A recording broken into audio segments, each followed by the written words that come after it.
بسم الله الرحمن الرحيم. الحمد لله رب العالمين. الصلاة والسلام على رسول الله صلى الله عليه وسلم. السلام عليكم ورحمة الله وبركاته. بليان إسلاما كم جرتن نغيا فيادا بك جرتن هندت نغيني ربي سنهادا قبو بك ربين سبحانه وتعالى أرجما ساتين جاء رمضانة إسنغهين إسننجا رمضان دقبون رمضان قهون نعمة قدّا ورّين دو دبره هندي هوادا تري نعمة جبا لأنه بكتناتو بك نقدا بك ترفيدا بك بؤا قدّا قبدو عمرنا ما خيست جيتشودا ربين كن سبحانه وتعالى جرو المنما عمري المنما تنخيست بك ججبدو يرو جبدو yeroo cimtuu taate bakka tana keessatti godhe guyyoota adda addaa torbaanitti guyyaa jum'aa irra caalaa guyyaadhaa taasise guyyaa arafaadhaa irra caalaa guyyaa aduun irra baatu amata keessatti irra caalaa guyyaa aduun irratti baatu taasise guyyaa muharram khurna zulhijjaadhaa khurna zulhijjaa baatii zulhijjaa guyyaa tokkorraa ilaa kudhanii guyyaa hujiin namaa isii keessatti dachaa taatu hujiin takkalleen isitti hin qixxaanne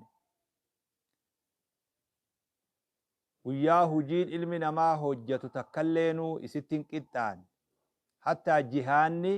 karaa rabbii keessatti duulanilleen itti hin qixxaatu nabiin jee sallallahu alaihi wasallam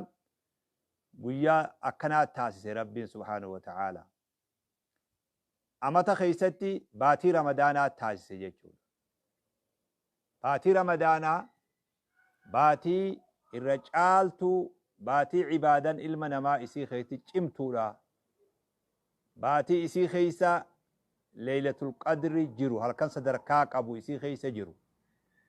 Namni halkan tokkicha san keessatti ibaadaa godhee halkan san xumure ibaadaadhaan goolabe. sawaaba nama baatii 1,000 salaatee soomanee ama 84 fi wahi salaata nama ama 84 hajjii isaa zakaa isaa ibaadaa isaa qaraatii isaa halkan tokkicha san dhaabbatuudhaan ilmi namaa argataa baatii ramadaanaa kana keessa rabbiin godhe subhaanahu wa ta'ala kun hundinuu maaliif akka ilmi namaa jiruu isaa keessatti galmee isaa keessatti waan sawaaba gurguddaa rabbi irraa isaa fuudhu akka ilmi namaa galmeessuu danda'u yeroo gabaabduu keessatti akka namni waa hedduu oomishuu danda'u namni tokko yoo umrii isarraa amata 50 jiraate yoo jedhan soomana 50 amata 50 kana soomana 50 yoo soomana 30 soomane soomana 30 kana keessatti halkan leelatul qadrii 30 argate amata 84 bakka 30 kana ibaadaa argata umrii isaa keessatti jechuudha.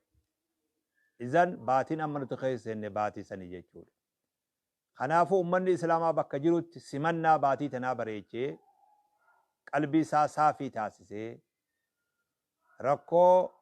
maatii jidduu jirtu qulqulleessee rakkoo oollaa jidduu jirtu qulqulleessee rakkoo firaa fi fira jidduu jirtu qulqulleessee tawbaa qulqullii taateen gama rabbii isaa deebi'ee tawbaa murannoo waji jirtuun gama rabbii isaa deebi'ee shukrii rabbii galata rabbii galchaadhaa gabrichi guyyaa kana simatu qaba jechuudha. baatii takkitti soomanaa tan akka gaariitti ruuhii isatti himee khayrii bakka kana keessa jirtu saammachuudhaaf mudhii isaa jabeessuu qaba jechuudha. Abu Umaamaa sahaabiin tokko Nabi Muhammad gaafatee sallallahu alaihi wasallam yaa ergamaa rabbii mee hujii khayriin keessa jirtu hujii jannataan itti seenu ta ibiddarraa ittiin fagaadhu naa himi nabiin jee sallallahu alaihi wasallam نبي كان محمد صلى الله عليه وسلم عليك بالصوم فإنه لا مثل له صومن وقت جباد ونك صومنا انجرتو جي النبي صلى الله عليه وسلم روحي نما قل ليسو خيست روحي نما قم ربي الفؤلو خيست روحي نما وان فكت الرا لك ايقل قل ليسو خيست إبادنا أكا صومنا أكا نجر نبي كني صلى الله عليه وسلم نوهي مجيجود خناب رمضان الأقبون نعمة قدادا ربي خيني قلن إسها قو أكما أرى إيقلتي رمضانا نو إيقلتي سيخنا ورى خير أمر ربي كني نحاتاس ربي راخد النجيجود صومني ناموسا في أدب المنامات تلجيجود صومني حالا في عمل المنامات تلجيجود حالا في عمل نما بريجيجود صومنا خيسا wanni barbaachisan agabuu ooluu qofa osoo hin ta'in haalaa fi amala ufii bareechisu. Tanaaf Nabi Muhammad sallallahu alaihi wasallam namni jecha dharaan dhiisin, dubbii sobaan dhiisin, waan fokkattuun dhiisin, Rabbiin nyaataa fi dhugaatii dhiisuu saasan haajaatti hin qabu je Nabii keenya sallallahu alaihi wasallam. Idhaa kaana sawmu yawmi ahadikum hadisa biroo keessatti ويتا صومني قيان صومنا تقو خيساني غاية صومنا هدته دوبا قيا خانا خيستي فلا يرفس ولا يفسق وان ففقتو هنوجتين وان كرا رب الرانما باسو هنوجتين يو نمني تقو إسا الربسي يو إسا اللولي أني صومنا قبها جؤوني جا نبي عليه الصلاة والسلام خبجا صومناتف ألفنا صومناتف أدب صومناتف جابر بن عبد الله صحابين كن أكجو إذا صمت فليصم سمعك وبصرك ولسانك فلا تجعل يوم صومك ويوم فطرك سواء ويتا صومنا صومنت قري سيها صومنو إجي هاسي صومنتو الربن خيتي سها صومنوجا هم دردران إجي وربين حرام قول الرافقاتو قري وربين أقيفتو حرام قول الرافقاتو إجي وربين لالو حرام قول الرافقاتو الربني وربين دبتشو حرام قول الرافقاتو فلا تجعل يوم صومك ويوم فطرك سواء قويا صومنا قبدو في قويا صومنا قبل اللي والكتن قوليني قويا صومنا تف خبجا خني قويا صومنا تف ألفنا خني أكنا جان صومني أدبا في ناموس جتون هي كان ساخنا جتون صومني أخلاق أدبا ناموس نمات تلجا بريتش جتون نمني ناموس نسا صومنا خيسا إرأتي نمني وان ربين جبرا أف قبودة دبي صومن نسا إرئنك أبا جتون هنكينك أبا جتون خناف صومني أدبا waan rabbiin irraa nama dhorkerra akka gaarii fagaatanii ulfinaa fi kabajaa soomanaatiisuun waan bareedduudhaan soomana simatuu jechuudha. Khayrii bareedduu Nabi Muhammad sallallahu alaihi wasallam nu ajajeen simatuu jechuudha. Kanaaf bakka jirtan hundaa'u soomana har'aa lafaa fuune kana amma eegalle kana akka jalqaba isaa bareedaa eegalletti خاتمة سابريد دولي ربي إنه أجرسيسو جنة. صومني برنا خوني يرون أما إني نتلفقون يرو أجائبات يو بريتشني لالان يرون أما صومني إتي نتلفقون أما برنا خا صومني نتلفقون أكما بيتين يتيو لالي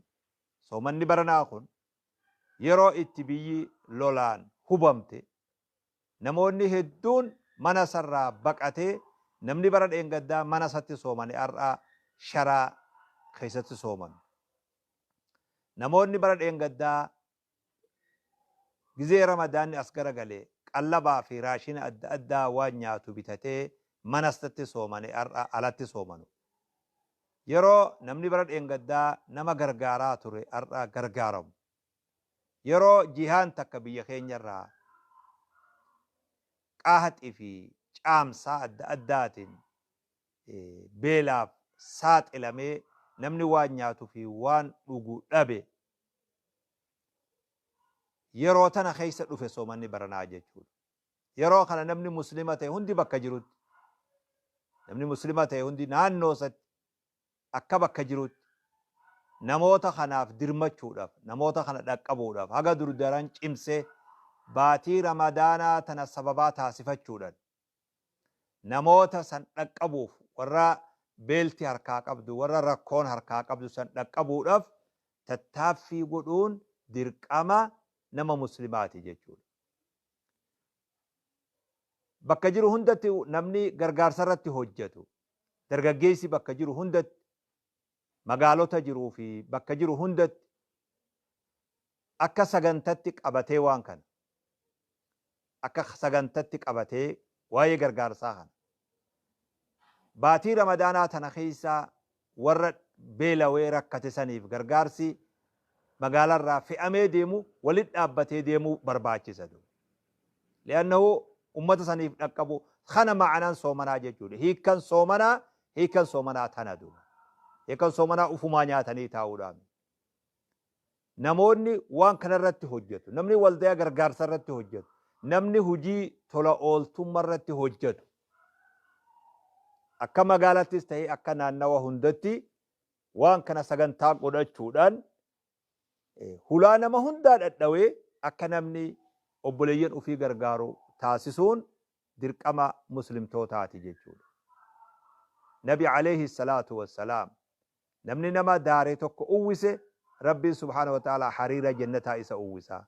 Namni dheebotaa tokko obaase rabbiin bishaan jannatarraa isa obaasa. Akkan nuun jedha Nabi alayhi salaatu wassalaam. Namni beelawaa nyaachise rabbiin subhaanahu wa ta'ala jannatarraa isa nyaachisa. Rabbiin guyyaa qiyaamaa gabroota isaatiin aboo gabricha kiyya dhukkubsadheen na gaafatu oolte je'ee gaafatu. Yaa rabbii kiyya akkamitti dhukkubsatte ati rabbal caalamiinaa wayte inni jiru abaluun gabrichi kiyya oollaa keetiin dhukkubsatee gaafatuu dhabde silaa gaafatte achuman na agartaa. Hujiin tola ooltummaa hujii jabduu waan taateef ramadaana baranaa kana sababaa taasifachuudhaan obboleeyyan keenya warra rakkoon isaan mudatte gargaaruudhaaf bakka jirurraa yeroon hanga durdaran itti sossoonu yeroo ammaati. Insha Allahu ta'ala ramadaana baranaa kana ramadaana khayriidha, ramadaana milkiidha, ramadaana nasriidha, ramadaana keessatti rakkataan rakkoo bahu, ramadaana miidhamaan itti miidhamiinsa keessaa bahu, kadhabe itti arkatu, kadhukkubsate isa keessatti fayyu, haajaan itti jirtu hundi haajaan isaa xumuramtu rabbi nu haa taasisu. Baga rabbiin ittiin isin gaye warra baranaa habara hegeree warra baranaa habara hedduu kulla caamin wa antum bikhayr. Wassalaamu alaykum wa rahmatullahi wa barakaatuh.